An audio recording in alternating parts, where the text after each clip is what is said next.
আধুনিক গাড়ি বলতেই মার্সিডিজ, বিএমডাব্লিউ, মিৎসুবিশি, পোর্শে এরকম টাইপের গাড়ি আসলে অনেক ভালো। তবে এই গাড়িটার মধ্যে যেই ডিসপ্লেটা দেখতে পাচ্ছেন এটা কিন্তু অস্থির একটা ডিসপ্লে এবং সকল ডিসপ্লের প্রোগ্রাম টাচের মধ্যে করা যায়। সবচেয়ে বড় বেশি ভালো লাগছে এটা হচ্ছে ডিজিটাল মিটার এবং পুরোটাই হচ্ছে ট্যাবের মতো টাচ। স্পিড মিটার বলেন, তারপরে আরপিএম মিটার বলেন, যত ধরনের প্রোগ্রাম আছে সবগুলো কিন্তু এখানে ডিসপ্লের মতো। তারপর আপনার ডোরের মধ্যে আপনার কিছু অপশন আছে, যেটা ওই 1, 2, 3 আর এম ওগুলো কিসের কি লেখা, ওদের কারণ কি? সিট অ্যাক্টিভ করে। ওই 1, 2, 3 ওগুলো লেখা আছে, হ্যাঁ সিট অ্যাক্টিভ করে, সিট অ্যাক্টিভ করা যায়। আচ্ছা, আর সাইডের স্পিকার।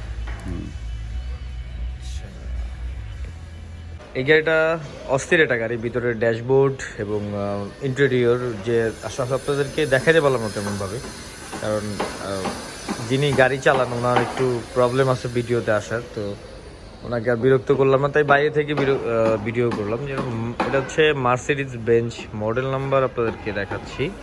মডেল নাম্বার হচ্ছে GLS 450 আর তার পাশে লেখা আছে হচ্ছে এম ম্যাটিক। তো আসলে যার গাড়ি তার পারমিশন ছাড়াই ভিডিও করতেছি, কিছু মনে করবেন না যে এই গাড়ির মালিক যদি ভিডিওটা দেখে থাকেন তাহলে আমি এক্সট্রিমলি সরি, কারণ আপনার গাড়িটা এত সুন্দর আসলে আপনি না থাকার কারণে ভিডিওটা করতে হলো। একটা জিনিস আছে এই গাড়ির মধ্যে, সেটা হচ্ছে আপনার গাড়ির গিয়ার কিন্তু আসলে আমরা সচরাচর দেখি এখানে থাকে অথবা ড্যাশবোর্ডের সামনে থাকে, কিন্তু এই গাড়ির গিয়ারটা হচ্ছে এই যে আপনাদেরকে দেখাই এই পাশ থেকে, এটা হচ্ছে ইন্ডিকেটর গিয়ার বলে। মাঝখানে কি এটার সিস্টেমটা কিভাবে, মানে নিউট্রাল কিভাবে করব, ডিতে কিভাবে দিব?